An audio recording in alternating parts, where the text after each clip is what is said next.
Assalamualaikum warahmatullahi wabarakatuh. Kami dari kelompok 1 yang beranggotakan Ma'rifatur Radiana, Sania Zahril Hayati, dan Triwayuni akan mempresentasikan tentang komunikasi sebagai paradigma ilmu pengetahuan. Hakikat ilmu pengetahuan. Ilmu merupakan kata yang berasal dari bahasa Arab, masdar dari alima ya'lamu, yang berarti tahu atau mengetahui. Sementara itu, secara istilah, ilmu diartikan sebagai mengetahui sesuatu secara hakiki. Secara KBBI, ilmu adalah pengetahuan tentang suatu bidang yang disusun secara bersistem menurut metode-metode tertentu yang dapat digunakan untuk menerangkan gejala-gejala tertentu di bidang pengetahuan. Sementara menurut para ahli, yaitu The Liang Ji, menyatakan dilihat dari ruang lingkupnya, pengertian ilmu adalah sebagai berikut. Yang pertama yaitu ilmu merupakan segenap pengetahuan ilmiah yang dipandang sebagai suatu kebulatan. Jadi, ilmu mengacu pada ilmu seumumnya. Yang kedua, ilmu menunjukkan pada masing-masing bidang pengetahuan ilmiah yang mempelajari pokok soal tertentu. Ilmu berarti cabang ilmu khusus. Dilihat dari segi maknanya, The Liang Ji mengemukakan 3 sudut pandang berkaitan dengan pemaknaan ilmu pengetahuan, yaitu sebagai berikut. Ilmu sebagai pengetahuan, ilmu sebagai aktivitas, dan ilmu sebagai metode. Dengan demikian, sesuatu yang bersifat pengetahuan biasa dapat menjadi pengetahuan ilmiah apabila disusun secara sistematis serta mempunyai metode berpikir yang jelas. Hal ini karena pada dasarnya ilmu yang berkembang dewasa ini merupakan akumulasi dari pengalaman atau pengetahuan manusia yang terus dipikirkan, disistematiskan, serta diorganisasikan sehingga terbentuk menjadi disiplin yang mempunyai kekhasan dalam objeknya. Sekarang lanjut pengertian komunikasi. Kata komunikasi atau communication dalam bahasa Inggris berasal dari kata Latin communis yang berarti sama, communication, and communicare yang berarti membuat sama, to make common. Istilah pertama komunis sering disebut sebagai asal-usul kata komunikasi, yang merupakan akar dari kata-kata Latin lainnya yang mirip. Komunikasi menyarankan bahwa suatu pikiran, makna, atau pesan yang dianut secara sama. Ilmu komunikasi di sini adalah salah satu cabang ilmu pengetahuan sosial yang bersifat multidisipliner, karena pendekatan-pendekatan yang dipergunakan berasal dari dan menyangkut berbagai bidang keilmuan atau disiplin lainnya seperti linguistik, sosiologi, psikologi, antropologi, politik, dan ekonomi. Sistem multi-kedisiplinan ini tidak dapat dihindari karena objek pengamatan dalam ilmu komunikasi sangat luas dan kompleks, menyangkut berbagai aspek sosial, budaya, ekonomi, dan politik dari kehidupan manusia. Ilmu komunikasi berpijak persis di persimpangan jalan yang mempunyai banyak cabang, tetapi tidak seorang pun bersedia melewatinya.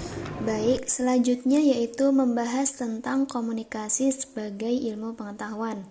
Pembahasan mengenai komunikasi sebagai ilmu pengetahuan ini akan didekati dari sudut filsafat ilmu pengetahuan.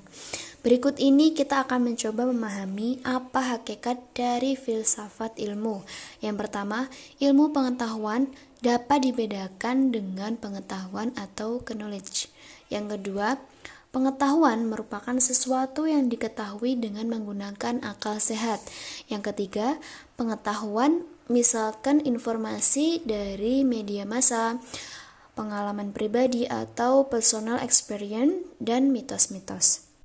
Jadi komunikasi merupakan ilmu pengetahuan karena komunikasi memiliki 2 jenis objek material dan objek formal. Dalam objek material, ilmu komunikasi mengkaji penyampaian pesan melalui simbol antar manusia. Dengan kata lain, komunikasi mengkaji tindakan oleh manusia dalam konteks sosial. Sedangkan dalam konteks formal, ilmu komunikasi mengkaji tentang penyampaian pesan antar individu. Karena sudah ditegaskan bahwa dalam konteks sosial, maka tindakan yang di luar manusia bukan termasuk dalam objek kajian ilmu komunikasi.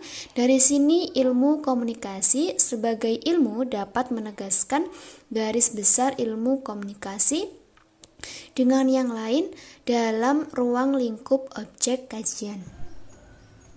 Yang selanjutnya ada paradigma ilmu komunikasi. Nah, di sini kita akan membahas mengenai pengertian paradigma terlebih dahulu. Nah, paradigma itu dapat didefinisikan bermacam-macam, yaitu tergantung pada sudut pandang yang menggunakannya. Nah, menurut salah satu ahli yaitu Harmon, bahwa paradigma adalah cara mendasar untuk melakukan persepsi, berpikir, menilai, dan juga melakukan yang berkaitan sesuatu secara khusus tentang realitas. Nah, jadi di sini bahwa paradigma itu adalah cara pandang seseorang yaitu dan juga berpikir, menilai sesuatu yang berkaitan secara khusus tentang realitas. Selanjutnya yaitu paradigma ilmu komunikasi. Nah, ilmu komunikasi merupakan bagian dari ilmu sosial. Nah, dalam ilmu sosial, dalam tinjauan filsafat, ilmu pengetahuan dikenal terdapatnya paradigma atau perspektif, yakni positivistik, interpretatif, dan juga kritis. Kita akan membahas satu per satu, yang dimana di dalam PowerPoint tidak ada, maka kita akan belajar bersama. Yang pertama ada paradigma positivistik. Nah, berarti memandang realitas sebagai sesuatu yang sudah teratur, terpola, dapat dipahami, diukur, dan sebagainya. Nah, yang kedua ada paradigma interpretatif. Berarti memandang realitas sebagai bentukan dari interaksi manusia yang penuh makna. Dengan demikian, realitas itu adalah pemaknaan di mana hanya bisa ditafsirkan dan hendak dilukiskan secara mendalam. Yang selanjutnya yaitu paradigma kritis. Nah, paradigma ini berada di antara paradigma positivistik dan paradigma interpretatif. Dikatakan berada pada paradigma positivistik karena paradigma kritis mengakui adanya realitas empiris yang sudah tertata, terpola, dan jadi, yaitu yang berupa kalangan yang kuat dan kalangan yang lemah, di mana hubungannya bersifat konflik dan eksploitatif dari yang kuat atas yang lemah.